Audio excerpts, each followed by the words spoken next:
Hello, welcome back to another video. Today I'm gonna be doing something that I think is quite important that I've been trying to decipher in the past few days, mainly on self-analysis. So in the past few days I've been trying to study. I've been studying for an upcoming exam. It was today, and during those studies came to a realization that whenever there's a new information that's given to me, I always have trouble understanding it or have trouble explaining it to people, but explaining to myself it was fine. And also having trouble to acquire it. I always want to know the reason behind this reasoning to a very deep level, only where it sounds ridiculous. So I try to understand on what's truly going on in the brain, and I compare onto something that I went to a point in time where I don't really have this problem, which was around high school. I really came to a realization that the first thing that is very important for me. Oh, so perfect, accidental perfect line. First realization is that if I can visualize it in my head, this leads to confidence. This leads to confidence. That's the first thing. If I can visualize it, I am very confident in my explanation. So for example, it's something like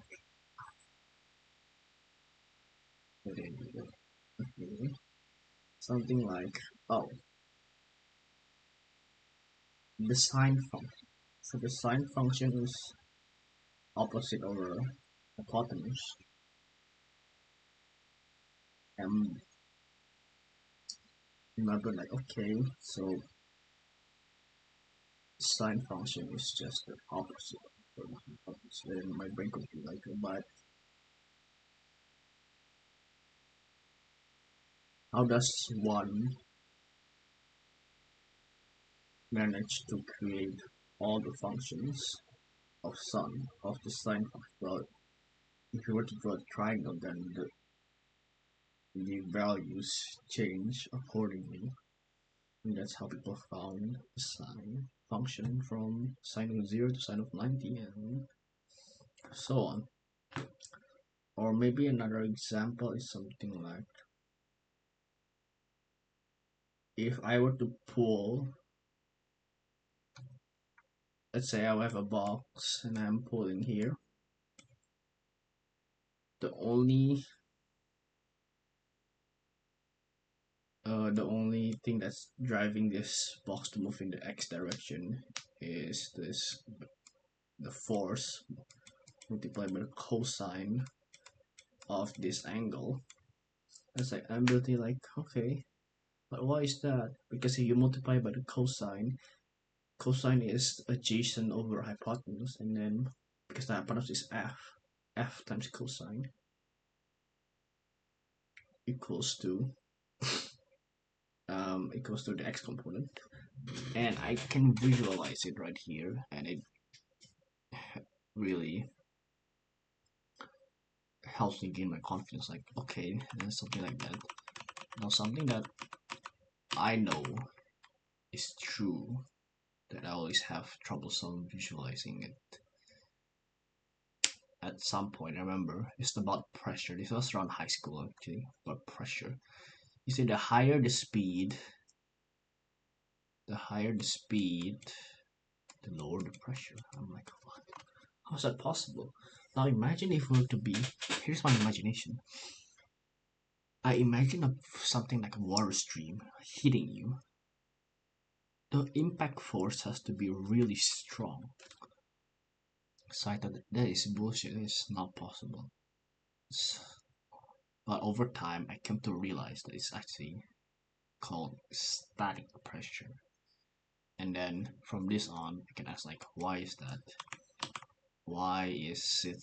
Why is the static pressure lower? Well, because if you move at a faster speed, then there will be gaps between the molecules, and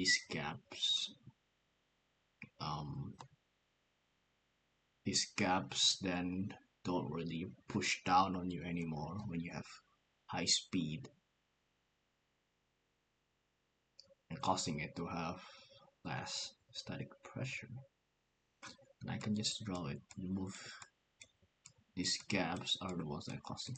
Like, even when I'm explaining it, I'm actually a bit hesitant because I feel like every time I explain something, there's some kind of bullshit reason that I'm just mixing it up to the equation. But this is in fact true. So over time, I gain confidence in this explanation. And the second one is I realized that when I was learning, the other way to gain confidence is by double explanation. Double explanation. A good example that just happened quite recently is I want to explain why is it necessary that the what is the I have to explain what is the area rule on an airplane. I explain. Oh yeah, the area rule is the cross-sectional area of a plane flow must not suddenly increase abruptly, so that there will be weaker shock so that it doesn't produce too much drag and too much shock. And then what came in mind again is that, okay, why? I explained first time, and then this I'm not so confident with my own answer. But there's the answer. But I'm not confident because I actually don't know why. It just doesn't make sense. Like I can't visualize it. I can't visualize it in my head that somehow a different cross-sectional area causes more shock. It just doesn't make sense to me. Well, I think that could happen is in a different cross-sectional area is there will be thicker areas, which means there will be thicker wings, for example, and with thicker wings, then there will be more shocks. Probably that's why. But to be honest, I am not sure. And third and lastly, this is the most impossible part. I notice I gain less confidence when I'm talking in person, and not making any eye contact, especially not talking in person.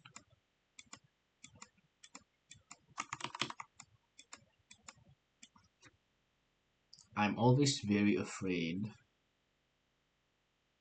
especially new people. I'm very afraid of new people's facial expression.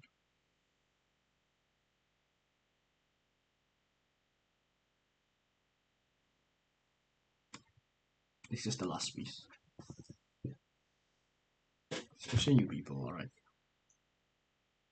When we had an online meeting during work, I was talking very confidently. Not a single problem.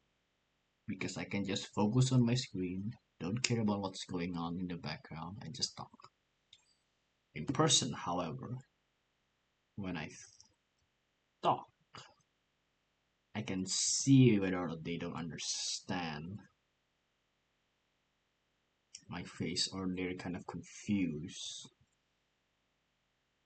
And I feel like I always need to over explain myself.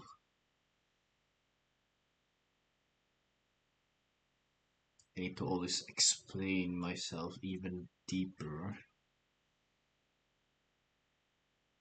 so that they understand. Because based on how I usually, my experiences, people have a hard time understanding what my thoughts are, other than my friends most of the time. So that's really annoying. I also have a slower processing time than most people. But either way, these three are the main culprits for increasing my confidence. These two mainly will be very helpful when when I teach myself, or when I try to learn something. If I can visualize or double explain it on double why, or like how, why. If I can do that, my confidence is immediately off. Immediately.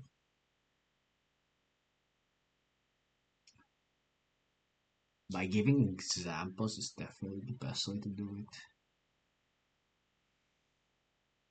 because I have a good example to counter argument other people's takes, and that will give me confidence as well.